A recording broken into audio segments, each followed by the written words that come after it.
Hi friends, സച്ചിയുടെയും രേവതിയുടെയും ഏറ്റവും പുതിയ വിശേഷങ്ങളിലേക്ക് എല്ലാവർക്കും സ്വാഗതം.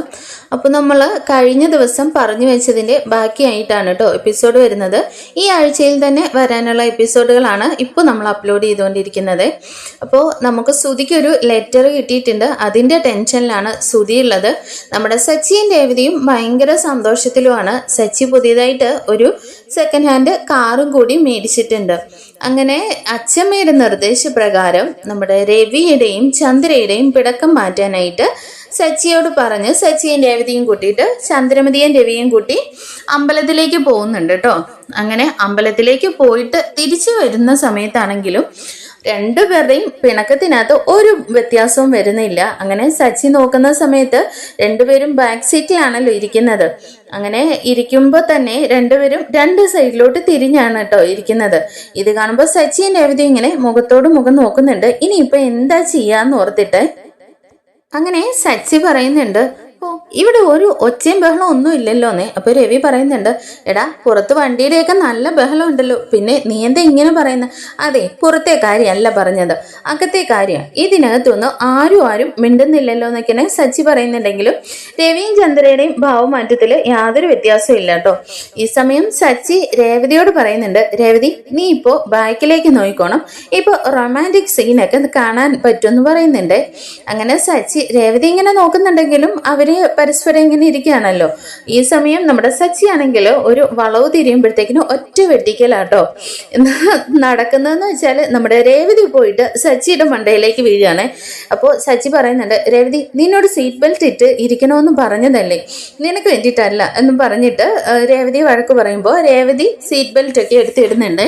എന്നിട്ട് ദേ ഇപ്പൊ അവരുടെ പിണക്കം മാറ്റാൻ കുറച്ച് റൊമാൻറ്റിക് സീനൊക്കെ കാണാന്നൊക്കെ സച്ചി പറഞ്ഞിട്ട് വീണ്ടും സച്ചി ഇങ്ങനെ കൺട്രോളർ റോഡിൽ കൂടി ഇങ്ങനെ നന്നായിട്ട് ഷെയ്ക്ക് ചെയ്തൊക്കെ വണ്ടി ഓടിക്കുന്നുണ്ട് കേട്ടോ. കൺട്രോളർ റോഡിൽ കൂടി ഭയങ്കര ഫാസ്റ്റ് ആയിട്ട് പോകുമ്പോൾ രവി പറയുന്നുണ്ട്, എടാ എന്താ ഇത്, വണ്ടി കുറച്ച് പതുക്കെ പോ അച്ഛാ, ഈ റോഡിൽ കൂടി ഇങ്ങനെ വണ്ടി ഓടിക്കാനാണ് സുഖം എന്ന് പറയുന്നുണ്ട്. അങ്ങനെ പെട്ടെന്ന് ഇങ്ങനെ ബ്രേക്ക് പിടിക്കുന്ന സമയത്ത് രവി പോയിട്ട് ചന്ദ്രയുടെ മേത്തേക്ക് ഇങ്ങനെ വീഴുന്നുണ്ട്. ഇതൊക്കെ കണ്ടിട്ട് നമ്മുടെ രേവതി നന്നായിട്ട് എൻജോയ് ചെയ്യുന്നുണ്ട്. കാരണം അവര് ഒന്ന് പിണക്കം മാറി ചിരിക്കണമല്ലോ. പിന്നെ രവി പറയുന്നുണ്ട്, എടാ ഒന്ന് സൂക്ഷിച്ച് വണ്ടി ഓടിക്ക്, കട്ടറൊക്കെ നോക്കി ഓടിക്കുന്നൊക്കെ പറയുന്നുണ്ട്. ആ ശരിയച്ചാന്നിങ്ങനെ സച്ചി തലയാട്ടുന്നുണ്ട്. എന്നാൽ ഇങ്ങനെ സച്ചി ഇതൊക്കെ നോക്കി ചിരിച്ചുകൊണ്ട് തന്നെ വീണ്ടും ഇങ്ങനെ വെട്ടിക്കുകയും ബ്രേക്ക് പിടിക്കുകയും ഒക്കെ ചെയ്യുന്നുണ്ട്. ഭയങ്കരമായിട്ട് ഷെയ്ക്ക് ചെയ്യുന്ന സമയത്ത് രവി പറയുന്നുണ്ട്, ചന്ദ്ര നീ ഇങ്ങോട്ട് നീങ്ങിയിരുന്ന് പിടിച്ചിരുന്നോ എന്ന് പറയുകയാണെ. അങ്ങനെ ചന്ദ്രമതി വന്നിട്ട് രവിയുടെ അടുത്തേക്ക് നീങ്ങിയിരുന്ന് കൈ പിടിച്ചിരിക്കുന്നുണ്ട്. ഇത് കാണുമ്പോൾ നമ്മുടെ സച്ചിക്ക് ഭയങ്കര സന്തോഷമാവുന്നുണ്ട്. കാരണം സച്ചിയും രവി എന്താണോ ഉദ്ദേശിച്ചത് അത് നടന്നല്ലോ. അങ്ങനെ വണ്ടി ഓടിച്ചുകൊണ്ട് തന്നെ അവര് വീട്ടിലേക്ക് വന്നുകൊണ്ടിരിക്കുകയാണ്. ഈ സമയം ചന്ദ്രോദയത്തിൽ നമ്മുടെ ശ്രീകാന്തും വർഷയും അച്ഛമ്മയാണല്ലോ ഉള്ളത്. അച്ഛമ്മയാണെങ്കിൽ പഴയ ആൽബം എടുത്ത് വെച്ചിട്ട് ഇങ്ങനെ പഴയ ഫോട്ടോസൊക്കെ ഉണ്ടല്ലോ അച്ഛമ്മയുടെ, ആ ഫോട്ടോസൊക്കെ ഇങ്ങനെ വർഷേനെ കാണിച്ചു കൊടുത്തുകൊണ്ടിരിക്കുകയാണേ. അങ്ങനെ അച്ഛമ്മയുടെ ഒരു പഴയ ഫോട്ടോ കാണുമ്പോഴേക്കും വർഷ പറയുന്നുണ്ട്, ആഹാ ചുമ്മാതല്ല അച്ഛച്ചൻ അച്ഛമ്മയുടെ പുറകെ വന്നത്. അപ്പോൾ അച്ഛമ്മയുടെ പുറകെ അച്ഛച്ചൻ മാത്രമല്ലല്ലോ, ഒരുപാട് പേര് ഉണ്ടായിരുന്നായിരിക്കും അല്ലേ, ഒരുപാട് പ്രപ്പോസലൊക്കെ കിട്ടിയിട്ടുണ്ടായിരിക്കുമല്ലോ, അത്രയ്ക്ക് സുന്ദരിയായിരുന്നല്ലോ അച്ഛമ്മയെന്നൊക്കെ ഇങ്ങനെ വർഷ പറയുന്നുണ്ട്. എന്നാൽ അച്ഛമ്മ പറയുന്നുണ്ട്, ഏയ് അങ്ങനെയൊന്നും ഇല്ല എന്ന് പറഞ്ഞിട്ട് ഇങ്ങനെ നാണം കുണുങ്ങി ചിരിക്കുന്നുണ്ട്. ഈ സമയം ശ്രീകാന്ത് ചോദിക്കുന്നുണ്ട്, നിങ്ങൾ എന്താ നോക്കുന്നതെന്നേ. അപ്പോൾ നിങ്ങൾ പഴയ ഫോട്ടോസ് നോക്കുവാണെന്നൊക്കെ ഇവർ പറയുന്ന സമയത്ത് അച്ഛമ്മ ദേന്റെ നമ്മുടെ പഴയ ഫാമിലി ഫോട്ടോയാണ് എന്ന് പറഞ്ഞിട്ട്, കണ്ടോ ഇവൻ ദേന്റെ മൂക്ക് ഒലിപ്പിച്ച് നിൽക്കുന്ന കണ്ടില്ലേ എന്നും പറഞ്ഞ് ശ്രീകാന്തിനെ കാണിച്ചു കൊടുക്കുകയാണേ. അങ്ങനെ ആ ഫോട്ടോ ഇങ്ങനെ കണ്ടോണ്ടിരിക്കുമ്പോൾ വർഷ പറയുന്നുണ്ട്, ശ്രീകാന്ത് ചെറുപ്പത്തിലെ നല്ല ക്യൂട്ടായിരുന്നല്ലേ, ആഹാ ഞാനൊന്ന് കാണട്ടെ എന്ന് പറഞ്ഞിട്ട് ശ്രീകാന്ത് വന്ന ഫോട്ടോ നോക്കുമ്പോഴേക്കും ശ്രീകാന്ത് ആകെ ചമ്മി പോവാണ്. കാരണം ചെറുപ്പത്തിൽ ഡ്രസ്സൊന്നും ഇടാത്ത ഒരു ഫോട്ടോയാണ്. അത് കാണുമ്പോഴേക്കും ശ്രീകാന്ത് അച്ഛമ്മയോട് പറയുന്നത്, അച്ഛമ്മ ഇതൊക്കെയാണ് ഇവളെ കാണിച്ചു കൊടുക്കുന്നത്, ദേ മാറ്റി വെച്ചെന്ന് പറയുമ്പോഴത്തേക്കിന് അച്ഛമ്മ അത് എൻ്റെ ഫോണിലേക്ക് ഒന്ന് സെൻഡ് ചെയ്തേ, ഇത് ഞാൻ DP ആക്കുമെന്നും പറഞ്ഞിട്ട് വർഷ അത് ഫോണിലേക്ക് സെൻഡ് ചെയ്യിക്കുന്നുണ്ട്. എന്നാൽ ശ്രീകാന്ത് അത് തട്ടിപ്പറിച്ചിട്ട് ഇത് വർഷ ആവശ്യമില്ലാത്ത ചെയ്യല്ലേ എന്നും പറഞ്ഞിട്ട് വർഷയുടെ കയ്യിൽ നിന്ന് അത് തട്ടിപ്പറിക്കാനായിട്ട് ഇട്ട് ഓടിക്കുന്നുണ്ട്. അങ്ങനെ അവരിങ്ങനെ ഓടിക്കളിച്ചുകൊണ്ടിരിക്കുന്ന സമയത്താണ് നമ്മുടെ സച്ചിയും രേവതിയും ചന്ദ്രമതിയും രവിയും ഒക്കെ അമ്പലത്തിൽ പോയിട്ട് അങ്ങോട്ടേക്ക് കയറി വരുന്നത്. അങ്ങനെ വണ്ടിയിൽ നിന്ന് അവിടെ വണ്ടി നിർത്തി കഴിയുമ്പോൾ ആദ്യം ഇറങ്ങുന്നത് നമ്മുടെ രവിയും ചന്ദ്രമതിയാണ് കേട്ടോ. അവർ വണ്ടിയിൽ നിന്ന് ഇറങ്ങി ഉള്ളിലേക്ക് കയറി പോകുന്ന സമയത്ത് രേവതി പറയുന്നുണ്ട്, സച്ചിയേട്ടാ എന്തായാലും നിങ്ങൾ ആള് കൊള്ളാട്ടോ എന്ന് പറയണേ. സച്ചി അപ്പോൾ ഇങ്ങനെ ചിരിക്കുന്നുണ്ട്. അവർ ഒന്നിച്ച് കയറിപ്പോയല്ലോ. അങ്ങനെ ഉള്ളിലേക്ക് കയറി ചെല്ലുമ്പോൾ തന്നെ നമ്മുടെ വർഷയും ശ്രീകാന്തും കൂടിയിട്ട് ഇങ്ങനെ ഓടിക്കളിക്കുമ്പോൾ, എന്താ നിങ്ങളിങ്ങനെ ഓടിക്കളിക്കുന്നതെന്ന് ചോദിക്കുമ്പോൾ, ദേ ആൻറ്റി ഇത് കണ്ടോ, ശ്രീകാന്തിന്റെ ഫോട്ടോ ഉണ്ടോ എന്ന് പറഞ്ഞിട്ട് വർഷ ഓടിക്കൊണ്ടുപോയി കാണിക്കാൻ നോക്കുകയാണ്. എന്നാൽ ശ്രീകാന്ത് അത് തട്ടിപ്പറിക്കാൻ നോക്കുമ്പോഴേക്കും വേണ്ട വേണ്ട ശ്രീകാന്ത് ടെൻഷൻ അടിക്കണ്ട, ഞാൻ DP ആക്കില്ലെന്നൊക്കെ പറഞ്ഞിട്ട് വർഷ ഇങ്ങനെ കൂളാക്കുന്നുണ്ട്. ഈ സമയം രവി പറയുന്നുണ്ട്, ചന്ദ്രേ ഒരു ഗ്ലാസ് വെള്ളം എടുക്കുന്നേ. എന്നാൽ ഇത് കേൾക്കുമ്പോഴേക്കും പെട്ടെന്ന് എല്ലാവരും ഷോക്കായി പോവാണ് കേട്ടോ. എന്ന് വെച്ചാല് രവി സാധാരണ പോലെ ചന്ദ്രമതിയോട് സംസാരിച്ചല്ലോ, പെട്ടെന്ന് ഒരു നിമിഷം സ്റ്റക്കായിട്ട് ചന്ദ്രമതി അവിടെ നിന്നെങ്കിലും പിന്നെ സന്തോഷത്തോട് കൂടിയിട്ട് ഇപ്പൊ വെള്ളം എടുക്കാൻ രവിയേട്ടാന്നും പറഞ്ഞിട്ട് അകത്തേക്ക് അങ്ങ് കയറി പോവാണ്. എന്നാ വർഷ പറയുന്നുണ്ട്, അച്ഛമ്മ ആള് പൊളിയാണല്ലോ, ദേ ഇപ്പൊ കണ്ടില്ലേ അവരുടെ പിണക്കങ്ങളൊക്കെ മാറിയല്ലോ എന്ന് പറയാനേ. അപ്പോ ശ്രീകാന്ത് പറയുന്നുണ്ട്, എന്തായാലും അച്ഛൻ സംസാരിച്ചല്ലോ. എന്താടാ ഞാൻ ഇത്രയും നാള് സംസാരിക്കാണ്ടാണോ ഇരുന്നത്? അതല്ല അച്ഛൻ ഇപ്പൊ സംസാരിക്കുന്നത് വേറെയാണല്ലോ, അതാ പറഞ്ഞെന്ന് പറഞ്ഞിട്ട് എല്ലാവരും ഭയങ്കര സന്തോഷത്തോടു കൂടി നിൽക്കുകയാണ്. ഈ സമയം ചന്ദ്രമതി ഉള്ളിൽ പോയിട്ട് ഇതാ വെള്ളം എന്നും പറഞ്ഞിട്ട് രവിക്ക് കൊണ്ടുവന്ന് വെള്ളം കൊടുക്കുന്നുണ്ടേ. ഈ സമയം വർഷ പറയുന്നുണ്ട്, അച്ഛമ്മേ ഈ അച്ഛമ്മ ഉടനെ തന്നെ ഒരു കൗൺസിലർ ആവുന്നത് നല്ലതാണ്. കാരണം കൗൺസിലിങ്ങിനൊക്കെ ഭാര്യ ഭർത്താക്കന്മാര് പിണങ്ങി കഴിയുമ്പോൾ അവരെ ഒന്നിപ്പിക്കാൻ അച്ഛമ്മ മിടിക്കുകയാണല്ലോ. ഇനി ഞാനും ശ്രീകാന്തും തമ്മിൽ പ്രശ്നം ഉണ്ടാക്കുമ്പോൾ ഞങ്ങൾ ആദ്യം തന്നെ അച്ഛമ്മേനെ വിളിക്കാം, അച്ഛമ്മ ഒന്ന് സോൾവ് ചെയ്യണമെന്ന് പറയുമ്പോൾ ശ്രീകാന്ത് പറയുന്നുണ്ട്, വർഷേ നീ ഒന്നും മിണ്ടാതിരിക്കുന്നുണ്ടോ? ഒരു പ്രശ്നം കഴിഞ്ഞിട്ട് ഇപ്പോൾ 1 മാസം പോലും ആയിട്ടില്ല എന്ന് പറയുകയാണേ. ഈ സമയം രേവതി പറയുന്നുണ്ട്, സച്ചിയേട്ടാ ദേ അച്ഛന്റെ പെടലിക്ക് എന്താണെന്ന് നോക്കുന്നേ. അങ്ങനെ സച്ചി നോക്കുന്ന സമയത്ത് രവിയുടെ കഴുത്തിന്റെ അവിടെയായിട്ട് ഒരു റെഡ് കളർ കാണുന്നുണ്ട്. ശരിയാണല്ലോ, എന്തോ ചുമല കുരുവല്ലോ ആണോ, എന്താ അച്ഛാന്ന് ചോദിക്കുമ്പോൾ രവി പറയുന്നുണ്ട്, അങ്ങനെ ഒരു ചുമല കുരുവൊന്നും ഇല്ലായിരുന്നല്ലോ, എന്താണെന്നും പറഞ്ഞിട്ട് രവി ഇങ്ങനെ നോക്കുന്നുണ്ട്. എന്നാ രേവതി പറയുന്നുണ്ട്, അതെ സച്ചിയേട്ടാ അത് ചുമല കളറ് പൊട്ടാണെന്നുള്ളത്. ഈ സമയം വർഷ ഇങ്ങനെ ചന്ദ്രമതിയെ നോക്കിയിട്ട് പറയുന്നുണ്ട്, ആന്റിയുടെ സ്റ്റിക്കർ പൊട്ട് എവിടെ, കുങ്കുമം മാത്രം നെറ്റിയിലുള്ളല്ലോ എന്നിങ്ങനെ പറയുന്നുണ്ട്. ഈ സമയം രവിയാണെങ്കിൽ ആ പൊട്ടിങ്ങനെ കൈകൊണ്ട് ഇങ്ങനെ എടുക്കുകയാണ് കേട്ടോ. അപ്പോഴേക്കും എല്ലാവരും ഇങ്ങനെ രവിയെ തന്നെ നോക്കി ഇങ്ങനെ ചിരിക്കുകയാണല്ലോ. അപ്പോഴേക്കും വർഷിക്കുന്നുണ്ട്, അപ്പോൾ ട്രിപ്പ് റൊമാൻറ്റിക് ആയിരുന്നല്ലേ എന്ന് പറയുമ്പോൾ ചന്ദ്രമതിക്ക് ആകെ അങ്ങ് നാണവും ചമ്മലും ഒക്കെ ആയി നിൽക്കുകയാണ്. ആ സീൻ അങ്ങ് മാറ്റാനായിട്ട് രവി പറയുന്നുണ്ട്, അതെ ഇവന് സച്ചിക്ക് നേരെ ചൊവ്വേ വണ്ടി ഓടിക്കാൻ അറിയില്ല, ഇവൻ ചുമ്മാ വളവും തിരിവും ഒക്കെ എങ്ങനെ ഓടിച്ചത്, അത് കാരണം അവൾ എൻ്റെ മേത്തേക്ക് മറിഞ്ഞു വീണതാണ്, അപ്പൊ പറ്റിയതായിരിക്കും എന്ന് പറയാനേ. അപ്പോഴേക്കും സച്ചി പറയുന്നുണ്ട്, അച്ഛാ അതിനിപ്പോ വളവും തിരിവും ഒക്കെ റോഡിൽ വന്നതിന് ഞാൻ എന്ത് ചെയ്യാനാ എന്ന് പറഞ്ഞിട്ട് സച്ചി ഇങ്ങനെ വളവും തിരിവും ഒക്കെ ഉള്ള ഓരോ പാട്ടൊക്കെ ഇങ്ങനെ പാടുന്നുണ്ട് കേട്ടോ. അപ്പോഴേക്കും എല്ലാവരും ഇങ്ങനെ ഭയങ്കര ചിരിയാണ്. അങ്ങനെ ആ സീന് നല്ലൊരു റൊമാൻറ്റിക് ആയിട്ട് അങ്ങ് മാറ്റുന്നുണ്ട് നമ്മുടെ സച്ചി. സച്ചിയപ്പോൾ പറയുന്നുണ്ട്, ദേ അച്ഛമ്മേ അച്ഛന് നാണമൊക്കെ വരുന്നുണ്ടെന്നേ. അങ്ങനെ അച്ഛമ്മയ്ക്ക് എടാ എനിക്കിപ്പോഴാ ഒരു സമാധാനമായത്, ചന്ദ്രൻ നീ ഇവിടെ വന്നിരുന്നേന്നും പറഞ്ഞ് ചന്ദ്രമതിയെ അടുത്തേക്ക് വിളിച്ചിരുത്തുന്നുണ്ട് കേട്ടോ നമ്മുടെ അച്ഛമ്മ. എന്നിട്ട് രവി നീ ആ പൊട്ട് ചന്ദ്രയുടെ നെറ്റിയിലേക്ക് തൊട്ട് കൊടുക്കുന്നു പറയുമ്പോൾ ചന്ദ്ര പറയുന്നുണ്ട്, വേണ്ടമ്മേ ഞാനത് തന്നെ തൊട്ടോളാന്ന് പറയുന്നുണ്ട്. എന്നാൽ അച്ഛമ്മ പറയുന്നുണ്ട്, രവി നീ അതങ്ങ് തൊട്ട് കൊടുത്തേന്ന് പറയുമ്പോൾ എന്താ അമ്മ ഇത്, ഞാൻ പിള്ളേരുടെ മുമ്പിൽ വെച്ച് എന്താ ഇങ്ങനെ, നീ അത് തൊട്ട് കൊടുക്കുന്നു പറഞ്ഞിട്ട് അച്ഛമ്മ രവിയെ കൊണ്ട് തന്നെ പൊട്ട് തൊടിയിച്ച് കൊടുക്കുന്നുണ്ട്. ഈ സമയം എല്ലാവരും ഭയങ്കര സന്തോഷത്തോട് കൂടിയിട്ട് കൈയൊക്കെ അടിക്കുന്നുണ്ട് കേട്ടോ. ഈ സമയം അച്ഛമ്മ പറയുന്നുണ്ട്, ദേ നമ്മളെ കണ്ടാണ് നമ്മുടെ മക്കൾ പഠിക്കുന്നത്, നമ്മുടെ വഴക്കുകളും പ്രശ്നങ്ങളും മാത്രം അവർ കണ്ടാൽ പോരല്ലോ, നമ്മുടെ സന്തോഷ നിമിഷങ്ങളും അവർ കണ്ട് അവരുടെ ജീവിതത്തിൽ പകർത്തണം, പിന്നെ പിണങ്ങിയിരിക്കാനൊന്നും ഒരിക്കലും പാടില്ല എന്ന് പറയണം. ഈ സമയം സച്ചി പറയുന്നുണ്ട്, അച്ഛമ്മേ എന്തായാലും രേവതി ഞാനും തമ്മിൽ ഒരിക്കലും മിണ്ടാതിരിക്കില്ല, അഥവാ മിണ്ടാതിരുന്നാൽ തന്നെ രേവതി ഇങ്ങനെ എന്തെങ്കിലും പറഞ്ഞ് എൻ്റെ അടുത്ത് മിണ്ടിക്കൊണ്ടേ വന്നോളൂ എന്ന് പറയുകയാണേ. ഈ രേവതിയാണെങ്കിൽ സംസാരിക്കാൻ തുടങ്ങിക്കഴിഞ്ഞാൽ പിന്നെ അന്ന് മുഴുവൻ നിന്നങ്ങ് സംസാരിച്ചോളൂ എന്ന് പറയണേ. അപ്പോൾ രേവതി ചോദിക്കുന്നുണ്ട്, അതെന്താ സച്ചിയേട്ടാ ഞാൻ നിങ്ങളുടെ അടുത്ത് സംസാരിക്കുന്നത് നിങ്ങൾക്ക് ഇഷ്ടമില്ലേ?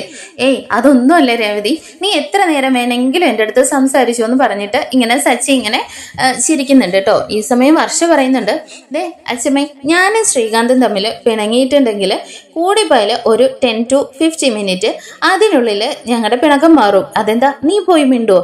അല്ല ശ്രീകാന്ത് ശ്രീകാന്ത് വന്ന് എൻ്റെ അടുത്ത് മിണ്ടുമെന്ന് ഇങ്ങനെ വർഷ പറയുന്നുണ്ട്. എന്നിട്ട് വർഷ അതിൻ്റെ കൂടെ ഒപ്പം പറയുന്നുണ്ട്, അച്ഛമ്മേ അതൊക്കെ സംസാരിച്ചിട്ട് തന്നെയാണ് ഞങ്ങൾ കല്യാണം കഴിച്ചത് തന്നെ എന്ന് പറയുമ്പോൾ അച്ഛമ്മ പറയുന്നുണ്ട്, കേട്ടല്ലോ ചന്ദ്രേ, ഇപ്പോഴത്തെ ജനറേഷൻ്റെ നമ്മളും കണ്ടുപഠിക്കാൻ കുറേ കാര്യങ്ങളുണ്ട്. ഒരിക്കലും നമ്മളും ഇതൊക്കെ കണ്ടുപഠിക്കണം. ഒരിക്കലും ഭാര്യ ഭർത്താക്കന്മാർ ഒരു ദിവസത്തിൽ കൂടുതൽ പിണങ്ങിയിരിക്കാൻ പാടില്ല, കേട്ടല്ലോ എന്നൊക്കെ ഇങ്ങനെ അച്ഛമ്മ പറയുമ്പോൾ ചന്ദ്രയും ശരിയമ്മേ ഇനി അങ്ങനെ ഉണ്ടാവില്ല എന്നൊക്കെ ഇങ്ങനെ സമ്മതിക്കുന്നുണ്ട്. ചന്ദ്ര അപ്പോൾ പറയുന്നുണ്ട്, അമ്മേ അല്ലെങ്കിലും ഞാൻ എന്തിനാ രവിയേട്ടനോട് വഴക്കുണ്ടാക്കാൻ പോകുന്നത്? ഞാൻ ഇതുവരെ അങ്ങനെയൊന്നും ചെയ്തിട്ടില്ല. അതെ, വഴക്കുണ്ടാക്കാൻ പോകാതിരുന്ന മാത്രം പോലെ അതിനുള്ള സാഹചര്യം നീ ഒരുക്കി കൊടുക്കില്ലെന്ന് പറയുകയാണേ. അപ്പോഴേക്കും ഞാൻ അങ്ങനെ വഴക്കൊന്നും ഉണ്ടാക്കിയിട്ടില്ലല്ലോ. പിന്നെ ചെറുപ്പകാലത്ത് ഒരു പ്രാവശ്യം ഇതുപോലെ വഴക്കുണ്ടാക്കിയപ്പോൾ ഞാനാണ് വന്ന് സമാധാനിപ്പിച്ചതെന്ന് പറയുകയാണേ. എന്നിട്ട് അച്ഛമ്മ പറയുന്നുണ്ട്, അതിനുശേഷം 10 മാസം കഴിഞ്ഞപ്പോൾ ശ്രീകാന്ത് ഉണ്ടായി എന്ന് പറയുമ്പോൾ എല്ലാവരും ചിരിക്കുന്നുണ്ട് കേട്ടോ. ഓഹോ, അപ്പോൾ എൻ്റെ ജനനത്തിന് പിന്നിൽ ഇങ്ങനെയൊരു ചരിത്രം ഉണ്ടോ എന്ന് ശ്രീകാന്ത് ചോദിക്കുമ്പോൾ നമ്മുടെ ചന്ദ്രമതിക്ക് അങ്ങ് ഭയങ്കര നാണം വരികയാണ്. ഓ, എനിക്ക് കുറേ നാളായിട്ട് ഒരനിയത്തിയെ വേണമെന്ന് ഭയങ്കര ആഗ്രഹം ഉണ്ടായിരുന്നു. ഇനിയിപ്പോൾ അതുടനെ ഉണ്ടാവുമോ എന്ന് ചോദിച്ചിട്ട് ശ്രീകാന്ത് ഇങ്ങനെ ചിരിക്കുന്നുണ്ട്. അപ്പോഴേക്കും ചന്ദ്രമതി പറയുന്നുണ്ട്, ഒന്ന് പോടാ, നേരവും കാലവും നോക്കാതെയാണോ ഇങ്ങനെയുള്ള തമാശകളൊക്കെ പറയുന്നതെന്ന് പറഞ്ഞ് ചന്ദ്രമതിയും ഭയങ്കര സന്തോഷത്തിലാണ്. ഈ സമയം രേവതിയാണെങ്കിൽ അച്ഛമ്മയുടെ അടുത്തേക്ക് വന്നിട്ട് പറയുന്നുണ്ട്, അച്ഛമ്മ ഇവിടെ ഉള്ളപ്പോൾ എല്ലാവരും ഭയങ്കര സന്തോഷത്തിലാണെന്ന്. എന്നാൽ അച്ഛമ്മ അതിന് മറുപടിയായിട്ട് പറയുന്നത്, ഞാൻ ഉള്ളപ്പോൾ മാത്രമല്ല ഞാൻ ഇല്ലാത്തപ്പോഴും ഇതുപോലെ നിങ്ങൾ എല്ലാവരും സന്തോഷത്തിലായിരിക്കണം, കേട്ടല്ലേ ചന്ദ്രയെന്ന് ചോദിക്കുമ്പോൾ ആ ശരി അമ്മയെന്നൊക്കെ പറഞ്ഞിട്ട് ചന്ദ്രയും സമ്മതം മൂളുന്നുണ്ട്. എന്നാൽ ശരി, ഇപ്പോൾ എല്ലാവരും സന്തോഷത്തിലല്ലേ, ഇനി ഞാൻ ഇറങ്ങട്ടെ എന്ന് അച്ഛമ്മ പറയുന്നുണ്ട്. സച്ചിയും രേവതിയും കൂടിയിട്ട് അച്ഛമ്മയോട് പറയുന്നുണ്ട്, അച്ഛമ്മ ഒരു ദിവസം കൂടി നിന്നിട്ട് പോയാൽ പോരെ? എടാ ഇത്രയും ദിവസം ആയില്ലേ, ഇനിയിപ്പോൾ എനിക്ക് അർജൻറ്റായിട്ട് പോയേ പറ്റൂന്നേ. അങ്ങനെ അച്ഛമ്മ പറയുന്നുണ്ട്, ഞാൻ ഇറങ്ങട്ടെ എന്ന് ചോദിക്കുമ്പോൾ സച്ചി പറയാണ്, എന്നാൽ ശരി ഞാൻ തന്നെ അച്ഛമ്മയെ കൊണ്ടുവിട്ടിട്ട് വരാം.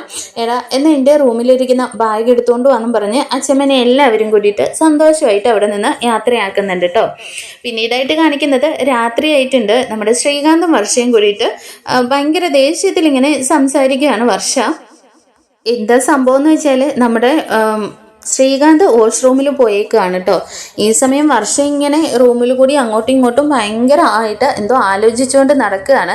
ഈ സമയം ശ്രീകാന്ത് പുറകിൽ നിന്ന് വന്നിട്ട് ഇങ്ങനെ വർഷയെ ഇങ്ങനെ കെട്ടിപ്പിടിക്കുന്നുണ്ട്.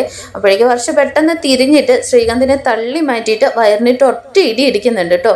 അയ്യോ എന്ന് പറഞ്ഞ് ശ്രീകാന്ത് കട്ടിലേക്ക് പോയി വീഴുമ്പോൾ ശ്രീകാന്ത് പറയുന്നുണ്ട്, വർഷേ എനിക്ക് നന്നായിട്ട് വേദനിച്ചു, നിനക്ക് എന്താ പറ്റിയേ നിൽക്കുമ്പോൾ, അതെ എന്നെ ഇങ്ങനെ പുറകിൽ നിന്ന് വന്ന് കെട്ടിപ്പിടിക്കുമ്പോൾ ആലോചിക്കണമായിരുന്നു, ഇനി കുറേ നാളത്തേക്ക് എൻ്റെ അടുത്തേക്ക് പോലും വന്നേക്കില്ലെന്ന് പറയുകയാണേ.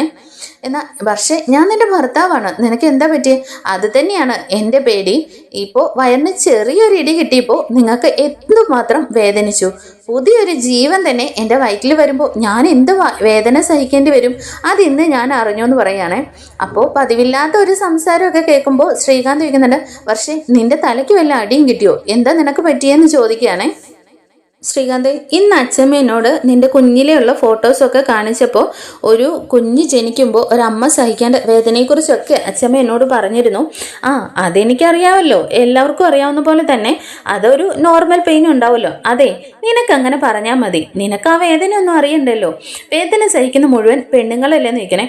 അതെന്താ വർഷേ നീ അങ്ങനെ പറയുന്നത്? പിന്നെ ആണുങ്ങൾക്ക് പ്രസവിക്കാൻ പറ്റുമോ?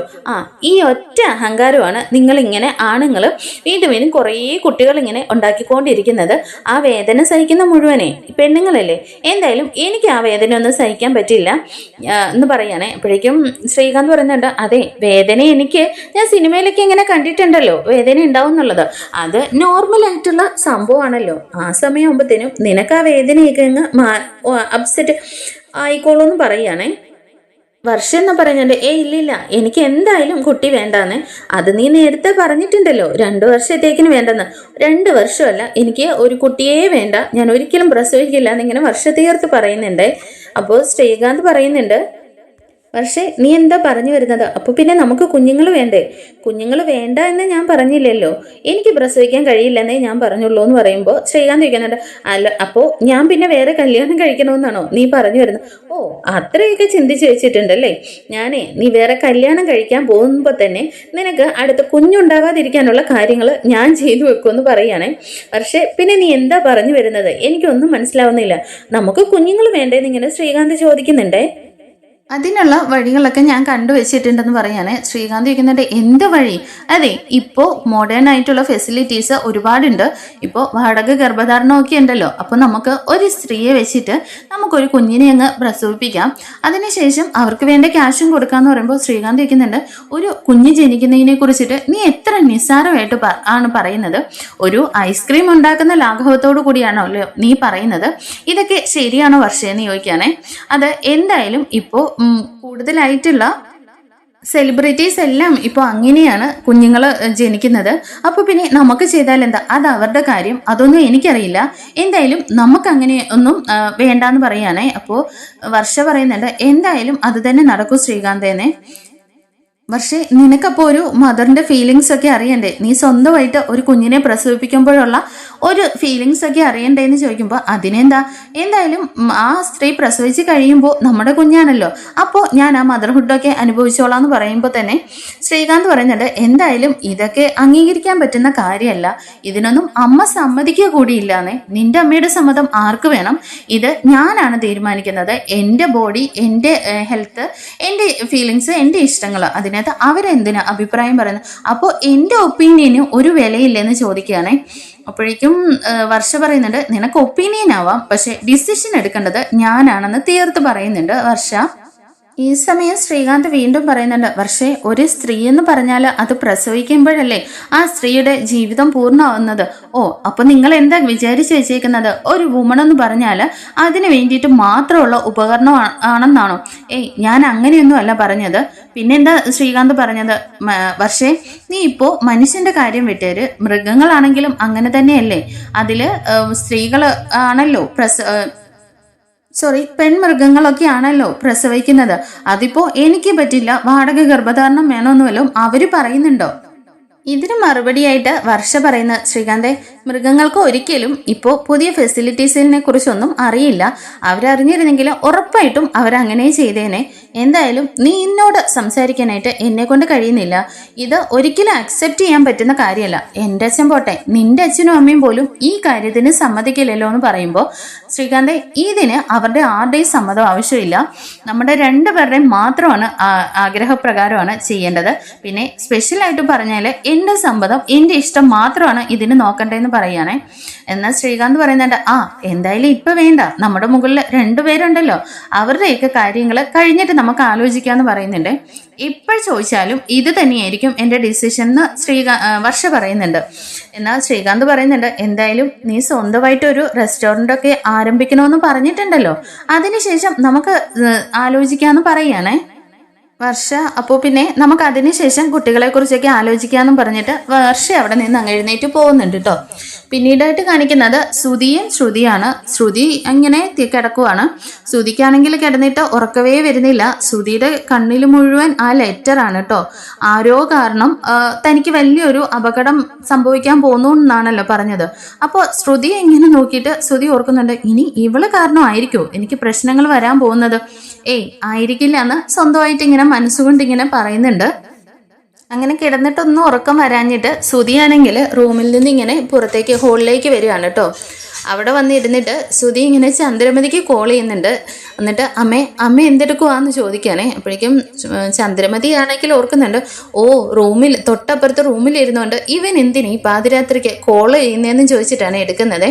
അപ്പോൾ അമ്മ എന്തെടുക്കുവാന്ന് ചോദിക്കുമ്പോൾ ഞാനേ ബിരിയാണി ഉണ്ടാക്കാനുള്ള സാധനങ്ങൾ അരിയാന്ന് ചന്ദ്രമതി മറുപടി കൊടുക്കുന്നുണ്ട്. എന്നാൽ ശ്രുതി ചോദിക്കുന്നുണ്ട്, ബിരിയാണിയോ ഇപ്പോഴോ? അറിയാമല്ലോടാ മണ്ട, പിന്നെന്തിനാ ഇപ്പൊ ഞാൻ ഉറങ്ങുവാന്ന് പറയാനേ. അമ്മേ, എനിക്ക് കിടന്നിട്ട് ഉറക്കം വരുന്നില്ല. നിനക്ക് ഉറക്കം വരുന്നില്ലെങ്കിൽ എന്റെയും കൂടി ഉറക്കം എന്തിനാ കളയുന്നേ? അത് ശരി, വെക്ക് ഫോണ്, ഞാൻ പുറത്തേക്ക് ഇറങ്ങി വരാമെന്നും പറഞ്ഞ് ചന്ദ്രമതി ദേഷ്യപ്പെട്ട് ഫോൺ കട്ട് ചെയ്തിട്ട് പുറത്തേക്ക് ഇറങ്ങി വരുന്നുണ്ട്. ചന്ദ്രമതി വന്നിട്ട് ശ്രുതിയോട് ചോദിക്കുന്നുണ്ട്, എന്താടാ ഈ പാതിരാത്രിക്ക് നിന്റെ പ്രശ്നം എന്താ എന്ന് ചോദിക്കുകയാണേ. അമ്മേ, എനിക്ക് ഉറക്കം വരുന്നില്ല. നിനക്ക് പ്രശ്നമില്ലാത്ത സമയമില്ലല്ലോ, എന്താ ശ്രുതിയായിട്ട് വല്ല പ്രശ്നം ഉണ്ടാക്കിയോന്ന് ചോദിക്കണേ. ഏയ് അവളുമായിട്ട് ഒരു പ്രശ്നമില്ലമ്മേ, ദേ ഇത് കണ്ടോന്നും പറഞ്ഞിട്ട് ആ കടയിൽ വന്ന ലെറ്റർ ഉണ്ടല്ലോ, ആ ലെറ്റർ എടുത്തിട്ട് ചന്ദ്രമതിയുടെ നേരെ നീട്ടുകയാണേ. അമ്മേ, എനിക്ക് ഇന്ന് ഷോപ്പിൽ കൊണ്ടുവന്ന് ഒരാൾ തന്നിട്ട് പോയതാണ്. എന്നെ ചുറ്റിയിരിക്കുന്ന ഒരാൾ കാരണം എനിക്ക് എന്തോ വലിയ പ്രശ്നങ്ങൾ ഉണ്ടാകുമെന്നാണ് പറഞ്ഞതെന്ന് പറഞ്ഞിട്ട് പറയാം. ഈ സമയം ചന്ദ്രമതി ചോദിക്കുന്നുണ്ട്, എന്താടാ നീ പുതിയ നമ്പർ ഇറക്കുവാണോ? അമ്മ എന്താ അമ്മ ഈ പറയുന്നത്? ആ മനസ്സിലായടാ, ഇപ്പോൾ പുതിയതായിട്ട് അച്ഛമ്മ പറഞ്ഞല്ലോ 50,000 രൂപ മാസം കൊടുക്കണമെന്നുള്ളത്. അത് കൊടുക്കാതിരിക്കാൻ വേണ്ടിയിട്ട് നിന്റെ പുതിയ നമ്പർ ആയിരിക്കുമല്ലേന്നെ. അമ്മ എന്തിനാ ഇങ്ങനെയൊക്കെ പറയുന്നത്? ഞാൻ അങ്ങനെയൊക്കെ ചെയ്യുമോയെന്ന് ചോദിക്കുമ്പോൾ, ആ നീ ഇതല്ല ഇതിലപ്പുറവും ചെയ്യും, നീ ഇതിലപ്പുറം പരിപാടികൾ കാണിച്ചിട്ടുള്ളത് എനിക്ക് മാത്രമല്ലേ അറിയൂന്ന് ചന്ദ്രമതി പറയാണേ. അപ്പോൾ ശ്രുതി പറയുന്നുണ്ട്, ആ എന്തായാലും എനിക്കിപ്പോൾ മനസ്സിലായമ്മേ ആര് കാരണമാണ് പ്രശ്നങ്ങൾ ഉണ്ടാവാൻ പോകുന്നതെന്ന്. എന്നിട്ട് ചന്ദ്രമതിയുടെ മുഖത്തേക്ക് നോക്കിയിട്ട് പറയുന്നുണ്ട്, അമ്മേ ആ കത്തിലുള്ള ആള് ഞാൻ കണ്ടെത്തിയിരിക്കുന്നു. അമ്മ കാരണമാണ് എനിക്ക് ഏറ്റവും വലിയ പ്രശ്നങ്ങൾ ഉണ്ടാകാൻ പോകുന്നതെന്ന് പറയാണേ. ഇത് കേൾക്കുമ്പോഴേക്കും ചന്ദ്രമതി ഒറ്റയടി അങ്ങ് അടിക്കുകയാണ് കേട്ടോ ശ്രുതിയെ. നീ എന്താടാ പറഞ്ഞത്? നീ കാരണം എനിക്കുള്ള പ്രശ്നങ്ങൾ മൊത്തം ഉണ്ടാക്കി തന്നിട്ട് ഞാൻ കാരണം നിനക്ക് പ്രശ്നങ്ങൾ ഉണ്ടാക്കാൻ പോകുന്നെന്ന് പറഞ്ഞുണ്ടാക്കുന്നു എന്നൊക്കെ ചോദിച്ചിട്ട് നല്ല അടി കൊടുക്കുന്നുണ്ട് കേട്ടോ. അതിനുശേഷം ചന്ദ്രമതി പറയുന്നുണ്ട്, എന്തായാലും നീ തന്നെ ഇതെന്നോട് പറയണോടാ. നിന്നിൽ നിന്ന് ഞാൻ ഇങ്ങനെ പ്രതീക്ഷിച്ചിരുന്നില്ല. നീ ഉണ്ടാക്കുന്ന പ്രശ്നങ്ങളിലെല്ലാം ഇടപെടാൻ പോയിട്ട് എല്ലാവരുടെയും മുമ്പിൽ നാണം കെട്ട് എൻ്റെ ജീവിതത്തിലെ സന്തോഷമാണ് ഞാൻ തൊലച്ചുകൊണ്ടിരിക്കുന്നത്. എന്നിട്ടിപ്പോൾ നീ ഇപ്പോൾ പറഞ്ഞതെന്താ? ഞാൻ കാരണം നിനക്ക് പ്രശ്നങ്ങൾ ഉണ്ടാവാൻ പോകുന്നതെന്നല്ലേ എന്ന് പറഞ്ഞിട്ട് ചന്ദ്രമതി നല്ല കണക്കിന് കൊടുക്കുന്നുണ്ട് കേട്ടോ. എന്നാൽ ശ്രുതി പറയുന്നുണ്ട്, അമ്മേ എന്തായാലും എനിക്ക് നല്ല പേടിയുണ്ട്. എന്തായാലും ഞാൻ ഇനി ആരെയും വിശ്വസിക്കില്ല. എല്ലാവരും കൂടിയിട്ട് എന്നെ കൊണ്ടുപോയി വല്ല കുഴിയിലും ചാടിക്കുമെന്ന് എനിക്ക് ഉറപ്പാന്ന് പറയണേ. ചന്ദ്രമതി പറയുന്നുണ്ട്, പിന്നെ നീ വലിയ ലോറിയല്ലേ നിന്നെ കൊണ്ടുപോയി കുഴി ചാടിക്കാനായിട്ട്? എന്നാലും നീ എൻ്റെ അടുത്ത് തന്നെ അത് പറഞ്ഞല്ലോടാ, നിനക്ക് പ്രശ്നങ്ങൾ ഉണ്ടാക്കുന്നത് ഞാൻ കാരണമാണെന്ന് പറയണേ. പിന്നെ അല്ലാതെ അമ്മേ ഞാൻ എന്താ പറയേണ്ടത്? എനിക്കിപ്പോൾ ഒന്നിനെയും വിശ്വാസമില്ല. ഇനിയിപ്പോൾ എനിക്കൊരു സംശയമുണ്ട്, അമ്മയെ സ്വർണത്തിന്റെ പേരിലൊക്കെ ഞാൻ പെടുത്തിയത് കൊണ്ട് അമ്മ തന്നെയാണോ ഇതൊക്കെ ചെയ്യുന്നതെന്ന്. ആ സച്ചി ചെയ്തതുപോലെ എങ്ങാണം അമ്മയാണോ ഈ ലെറ്റർ എഴുതിയിട്ട് എന്നെ പേടിപ്പിക്കാൻ വേണ്ടി ചെയ്യുന്നത്? അമ്മ ഇതിന് പകരം വീട്ടുമല്ലേ എന്നൊക്കെ ചോദിക്കുകയാണേ. ഇനിയിപ്പോൾ ഇത് ഭാമയാൻ്റെ കൂട്ടുപിടിച്ചിട്ടാണോ അമ്മ ഇതൊക്കെ ചെയ്യാന്ന് ചോദിക്കുകയാണ്. എടാ മഹാഭാവി, നീ എന്തൊക്കെയാടാ ഈ വിളിച്ച് പറയുന്നത്? എനിക്ക് ആരെയും വിശ്വാസം ഇല്ലാന്ന് പറഞ്ഞിട്ട് ശ്രുതിയാണെങ്കിൽ ആ ചന്ദ്രയുടെ കയ്യിൽ നിന്ന് ആ ലെറ്റർ മേടിച്ചിട്ട് റൂമിലേക്ക് അങ്ങ് കയറി പോകുന്നുണ്ട്. എന്നാൽ ചന്ദ്രമതി ആണെങ്കിൽ നീ എവിടെയെങ്കിലും പോയി തൊലയടാന്ന് പറഞ്ഞിട്ട് ഇങ്ങനെ പ്രാഗിക്കൊണ്ടാണ് കേട്ടോ ശ്രുതിയെ ഇങ്ങനെ പറഞ്ഞയക്കുന്നത്. ശ്രുതി പോയി കഴിയുമ്പോഴേക്ക് ഇങ്ങനെ ചന്ദ്രമതി പറയുന്നുണ്ട്, ദൈവമേ എന്തിനാ എനിക്ക് ഇങ്ങനെ ഒരു മകനെ തന്നത്? ഇവൻ ജനിച്ചപ്പോൾ നല്ല അറിവുണ്ടാവുമല്ലോ, ഇവൻ നല്ല രീതിയിൽ വളർന്നിട്ട് എനിക്ക് തണലാകുമല്ലോ എന്നൊക്കെ ഞാൻ ഒരുപാട് ആഗ്രഹിച്ചതാണ്. ഇപ്പോൾ ഇവന്റെ അറിവ് വെച്ചിട്ട് ഇവൻ വെറും മണ്ടനായി പോവുകയാണല്ലോ. ഇവന് അനുഭവങ്ങളൊക്കെ വെച്ചിട്ട് കുറച്ചൊന്ന് ചിന്തിക്കാനുള്ള കഴിവെങ്കിലും കൊടുക്കെന്ന് പറഞ്ഞിട്ടിങ്ങനെ ചന്ദ്രമതി അവിടെ നിന്ന് പ്രാർത്ഥിക്കുകയാണ്. പിന്നീടായിട്ട് കാണിക്കുന്നത് പിറ്റേ ദിവസം രാവിലെയാണ് കേട്ടോ. രാവിലെ തന്നെ സച്ചിയുടെ ഒരു ഫ്രണ്ട് വീട്ടിലേക്ക് കയറി വരുന്നുണ്ട്. അപ്പോഴേക്കും സച്ചി അയാളെ സ്വീകരിച്ച് ഇങ്ങനെ ഇരുത്തിയിട്ട്, അച്ഛാ ഇവൻ കാർത്തിക്കാണ്, ഇവനാണ് നമ്മുടെ പുതിയ വണ്ടി ഓടിക്കാൻ പോകുന്നതെന്നും പറഞ്ഞിങ്ങനെ പരിചയപ്പെടുത്തി കൊടുക്കുന്നുണ്ട്. എന്നാൽ രവി പറയുന്നുണ്ട്, അതെന്തായാലും നന്നായി മോനെ, നല്ല രീതിയിൽ വണ്ടിയൊക്കെ ഓടിക്കുമല്ലോ എന്നൊക്കെ ഇങ്ങനെ ചോദിക്കുകയാണെ. ഈ സമയം ചന്ദ്രമതി അവിടെ നിന്ന് പെറുപെറുക്കുന്നുണ്ട്. പിന്നെ വലിയ ഷോപ്പിംഗ് മാളല്ലേ ഇങ്ങനെ റെന്റിന് കൊടുക്കാനൊക്കെ ആയിട്ടെന്ന് പറയാനേ. എന്നാൽ രവി പറയുന്നുണ്ട്, നല്ലൊരു കാര്യത്തിന് തുടക്കം കുറിക്കുമ്പോൾ ഇങ്ങനെ മോശപ്പെട്ട വാക്കുകളൊന്നും പറയല്ലേ ചന്ദ്രനെ. എന്നാൽ സച്ചി പറയുന്ന മറുപടി ആണെങ്കിൽ, അച്ഛാ എന്തായാലും അവരങ്ങനെ പറയുന്നതിനകത്തൊന്നും ടെൻഷൻ അടിക്കണ്ട, അവരെന്തെങ്കിലും നല്ല കാര്യം പറഞ്ഞാൽ മാത്രം അതിനെ ഓർത്ത് ടെൻഷൻ അടിച്ചാൽ മതിയെന്നാണ്. അതിനുശേഷമായിട്ട് സച്ചി പറയുന്നുണ്ട്, അച്ഛാ എഴുന്നേറ്റിട്ട് ഈ ചാവി മേടിച്ചിട്ട് അവൻ്റെ കയ്യിലേക്ക് കൊടുക്കുമെന്ന് പറയുന്നുണ്ട്. അങ്ങനെ രവി അവിടെ നിന്ന് എഴുന്നേറ്റ് സന്തോഷത്തോട് കൂടിയിട്ട് ആ ചാവി മേടിച്ചിട്ട് ആ കൂട്ടുകാരൻ്റെ കൊടുത്തിട്ട് പറയുന്നുണ്ട്, നല്ല രീതിയിൽ വണ്ടി ഓടിച്ചിട്ട് നല്ല മുന്നേറി വരണമെന്നൊക്കെ പറയുന്നുണ്ട്. അങ്ങനെ ഇത് കേട്ടുകൊണ്ടാണ് നമ്മുടെ ശ്രുതിയും കൂടിയിട്ട് അങ്ങോട്ടേക്ക് വരുന്നത്. സച്ചി അപ്പോൾ രവിയോട് പറയുന്നുണ്ട്, അച്ഛൻ്റെ അനുഗ്രഹം ഉണ്ടായാൽ മാത്രം മതി, ഞങ്ങൾ ഒരുപാട് ഉയരങ്ങളിൽ എത്തുമെന്നേ. എന്നിട്ട് ആ ഫ്രണ്ടിനോട് പറയുന്നുണ്ട്, എന്തായാലും നീ അച്ഛൻ്റെ കയ്യിൽ നിന്നാണ് താക്കോല് മേടിച്ചിട്ടുള്ളത്, ഉടനെ തന്നെ നല്ല ഉയരത്തിലെത്തി നീ സ്വന്തമായിട്ടൊരു കാറ് മേടിക്കണമെന്നൊക്കെ പറയുന്നുണ്ട്. ഈ സമയം രേവതി പറയുന്നുണ്ട്, ചേട്ടാ നിങ്ങൾ സച്ചിയേട്ടൻ്റെ ബെസ്റ്റ് ഫ്രണ്ടാണ്, എന്നാലും ജോലി സംബന്ധമായിട്ടുള്ള കാര്യങ്ങൾ വരുമ്പോൾ സത്യസന്ധമായിട്ട് നല്ല രീതിയിൽ ജോലി ചെയ്യണമെന്നൊക്കെ പറയണേ. ഈ സമയം രവിയും പറയുന്നുണ്ട്, അതെ കൂട്ടുകാരൊക്കെയാണ്, എന്നാൽ ജോലിയുടെ കാര്യത്തിൽ നല്ല സത്യസന്ധതയോടും നേർമയോടും കൂടിയിട്ട് പണിയെടുക്കണമെന്നൊക്കെ പറയുന്നുണ്ട്. എന്നാൽ താക്കോല് മേടിച്ചതിന് ശേഷം ആ കൂട്ടുകാരൻ പറയുന്നത്, എനിക്ക് സച്ചിയെക്കുറിച്ച് ഓർക്കുമ്പോൾ തന്നെ മനസ്സിൽ വല്ലാത്തൊരു സന്തോഷമാണ്. ഇപ്പോൾ ഇവനെ ഓർക്കുമ്പോൾ എനിക്ക് ഒരുപാട് അഭിമാനമാണ്. ആദ്യം ഒരു കാറായിരുന്നു, ഇപ്പോൾ 2 കാറിൻ്റെ ഓണറായി. ഇതുപോലെ ഒരു 200 കാറുകൾക്ക് തന്നെ ഓണറായിട്ട് ഞങ്ങളെപ്പോലുള്ള ആളുകൾക്ക് ഒരുപാട് ജോലിയൊക്കെ തന്ന് നീ വലിയ ബിസിനസ്മാൻ ആവണമെന്നാണ് ഞങ്ങളുടെയൊക്കെ ആഗ്രഹം എന്ന് പറയുകയാണെ. അപ്പോഴേക്ക് സച്ചി വയ്ക്കുന്നുണ്ട്, എന്താടാ പറഞ്ഞത്, ഞാൻ ബിസിനസ്മാനോ? ഇത് കേട്ടിട്ട് ശ്രുതിയാണെങ്കിൽ ശ്രുതിയുടെ അടുത്ത് ഇങ്ങനെ പിറുപിറുക്കുന്നുണ്ട് കേട്ടോ. കേട്ടില്ലേ ശ്രുതി, ഇവൻ പറഞ്ഞത് അവൻ ബിസിനസ്മാൻ ആവും പോലും. ഇപ്പൊ കണ്ടില്ലേ, എൻ്റെ അടുത്ത് നിന്ന് 4 ലക്ഷം രൂപ ആളുകൾ പറ്റിച്ചിട്ട് പോയില്ലേ, അതുപോലെ തന്നെ ഇവന്റെ കയ്യിൽ നിന്ന് ഈ കാറും പറ്റിച്ചുകൊണ്ട് അവൻ പോകുമെന്ന് പറയണേ. എന്നാൽ ശ്രുതി പറയുന്നുണ്ട്, മിണ്ടാതിരുന്നു, സച്ചിയുടെ വായിൽ നിന്ന് വെറുതെ കയറി ഇറങ്ങണ്ടെന്ന് പറയുകയാണേ. ഇതൊന്നും നമ്മുടെ സച്ചി കേൾക്കുന്നില്ല കേട്ടോ. സച്ചി ആ ഫ്രണ്ടിനോട് പറയുന്നുണ്ട്, എന്താടാ ഒന്ന് പോടാ, ഞാൻ ബിസിനസ്മാനെന്നൊക്കെ ചോദിച്ചിട്ട് നീ എന്നെ ഇങ്ങനെ കളിയാക്കല്ലേ എന്നൊക്കെ പറയാനേ. എന്നാൽ ശ്രുതി അതിൽ കയറി പിടിക്കുന്നുണ്ട് കേട്ടോ. ഇവൻ ബിസിനസ്മാനോ, അതിനൊക്കെ കുറച്ച് ഇവനൊക്കെ ബിസിനസ്മാൻ ആവാൻ പറ്റുമോ, അതിനൊക്കെ കുറച്ച് വിവരവും വിദ്യാഭ്യാസവും ഒക്കെ വേണമെന്നും പറഞ്ഞിട്ട് സച്ചി ഇങ്ങനെ പുച്ഛിക്കുകയാണേ. ഈ സമയം കൂട്ടുകാരൻ പറയുന്നുണ്ട്, അതെ ബിസിനസ്മാൻ ആവണമെന്നുണ്ടെങ്കിൽ കുറച്ച് അധ്വാനവും നല്ല മനസ്സും മാത്രം മതി. ഇത് കേട്ട് നമ്മുടെ രേവതിക്ക് നല്ല ദേഷ്യം വരുന്നുണ്ട്. രേവതി സച്ചിയോടിക്കുന്നുണ്ട്, എന്താ നിങ്ങളുടെ ഏട്ടന് മാത്രം ബിസിനസ്മാൻ ആവാൻ പറ്റുള്ളൂന്നേ. അപ്പോഴേക്ക് ശ്രുതി വയ്ക്കുന്നുണ്ട്, എന്താ രേവതി നീ എന്തിനാ ഇപ്പൊ ചൂടാവുന്നത്, പിന്നെ നിങ്ങളുടെ ഭർത്താവ് എന്ത് വർത്തമാനമാണ് പറയുന്നത്, ഇങ്ങനെയൊക്കെയാണോ ഒരു ബിസിനസ് ആരംഭിക്കാൻ പോകുമ്പോൾ തന്നെ സംസാരിക്കുന്നതെന്നൊക്കെ പറഞ്ഞിട്ട് രേവതിയും കണക്കിന് കൊടുക്കുന്നുണ്ട് കേട്ടോ. അപ്പോൾ ചന്ദ്രമതി ചോദിക്കുന്നുണ്ട്, അല്ല അവൻ പറഞ്ഞതിനകത്ത് എന്താ തെറ്റ്, ഇങ്ങനെയൊക്കെ പറയാൻ വേണ്ടിയിട്ടായിരിക്കും അവൻ രാവിലെ തന്നെ ഇവനെയും കൂട്ടിയിട്ട് വന്നത്. ഇപ്പോൾ ശ്രുതി വലിയ ബിസിനസ്മാൻ ആയപ്പം അതിനകത്ത് നല്ല അസൂയ ഉണ്ടാവും. ശ്രുതിയെ പോലെ വലിയ ബിസിനസ്മാൻ ആവാനായിരിക്കും ഇവൻ്റെ ഇപ്പോൾ പ്ലാൻ എന്നൊക്കെ പറഞ്ഞിട്ട് ചന്ദ്രമതി പറയുകയാണേ. എന്നാൽ സച്ചിയാണ് കേട്ടോ അതിനും മറുപടി കൊടുക്കുന്നത്. ശ്രുതിയെ നോക്കിയിട്ട് ഇങ്ങനെ പുച്ഛത്തോടു കൂടി ചിരിക്കുകയാണ്. ഇവനെ നോക്കിയിട്ട് ഞാൻ അസൂയപ്പെടാനോ, ഇവനെ കണ്ടുപഠിച്ചാലേ ഞാൻ ബിസിനസ്മാൻ അല്ല, വേറെ എന്തെങ്കിലും ആയിരിക്കും ആകാൻ പോകുന്നത്. ഒരു 4 ലക്ഷം രൂപ പോലും ഇവന് നേരെ ചോന് സൂക്ഷിക്കാനോ ഒരു ബിസിനസ് ചെയ്യാനോ അറിയില്ല. എന്നാ ശ്രുതി പറയുന്നുണ്ട്, അതെന്റെ സമയദോഷമാണ്. സമയദോഷമല്ലടാ, കെട്ട ദോഷമല്ല, നിന്റെ കെട്ട ബുദ്ധിയാണ് ഇതിനെല്ലാം കാരണമെന്ന് പറഞ്ഞിട്ട് സച്ചി ഇങ്ങനെ കളിയാക്കി ചിരിക്കുകയാണ്. ഈ സമയം രേവതി പറയുന്നുണ്ട്, അതെ ഈ കാർത്തിക് പറഞ്ഞതുപോലെ തന്നെ സച്ചിയേട്ടൻ നാളെ ഒരു ദിവസം നല്ല രീതിയിൽ തന്നെ വരും, 200 കാറ് മേടിച്ചിരിക്കും എന്ന് പറഞ്ഞിട്ട് അങ്ങ് കയറി പോകാനായിട്ട് തുടങ്ങുകയാണ്. എന്നാൽ ചന്ദ്രമതി അതിനെ ഏറ്റുപിടിച്ചിട്ട് പറയുന്നുണ്ട്, 200 കാറ് ബൊമ്മ കാറുകളായിരിക്കും എന്ന് പറഞ്ഞിട്ട് കളിയാക്കുകയാണ്. എന്നാൽ രേവതി നേരെ തിരിഞ്ഞങ്ങ് ചെല്ലുന്നുണ്ട് കേട്ടോ. അത് മേടിക്കുമ്പോൾ നമുക്ക് കാണാം. ഒരു ദിവസം സച്ചി എന്നും പറഞ്ഞിട്ട് രേവതി ഇങ്ങനെ പറഞ്ഞു തുടങ്ങുമ്പോൾ തന്നെ സച്ചി രേവതിയെ പിടിച്ചിങ്ങ് മാറ്റുകയാണേ. എന്നാൽ രേവതി ചോദിക്കുന്നുണ്ട്, എന്താ സച്ചിയേട്ടാ, രേവതി ആവശ്യമില്ലാത്ത ശബ്ദങ്ങളൊന്നും എടുത്തേക്കല്ലേ, ഇപ്പൊ തന്നെ ഓൾറെഡി 2 ശബ്ദങ്ങളുണ്ട്, അത് ഞാനൊന്ന് പൂർത്തീകരിച്ചോട്ടെ, അതിനുശേഷമാവും അടുത്ത ശബ്ദങ്ങൾ എന്ന് പറയണേ. ഇത് കേട്ടിട്ട് ശ്രുതി ഇങ്ങനെ ചിരിക്കുന്നുണ്ട്.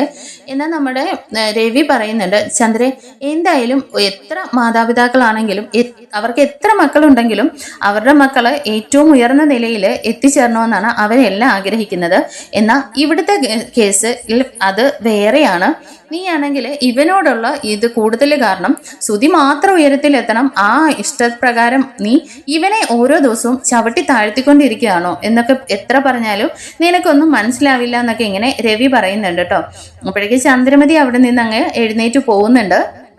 ശ്രുതിയും കൂടിയിട്ട് ഭക്ഷണം കഴിക്കാനായിട്ട് അകത്തേക്കും കയറി പോകുന്നുണ്ട് കേട്ടോ. അപ്പോൾ അടുത്ത വിശേഷങ്ങളുമായിട്ട് അടുത്ത എപ്പിസോഡിൽ കാണും വരേക്കും താങ്ക് യു ഫോർ വാച്ചിങ്. നമ്മുടെ ചാനലൊന്ന് ഇഷ്ടമായാലേ ലൈക്ക് ചെയ്തും ഹൈപ്പ് ചെയ്തും സപ്പോർട്ട് ചെയ്യണേ. നിങ്ങളുടെ വിലയേറിയ അഭിപ്രായങ്ങൾ കമൻ്റായിട്ടും കൂടി രേഖപ്പെടുത്തണം. താങ്ക്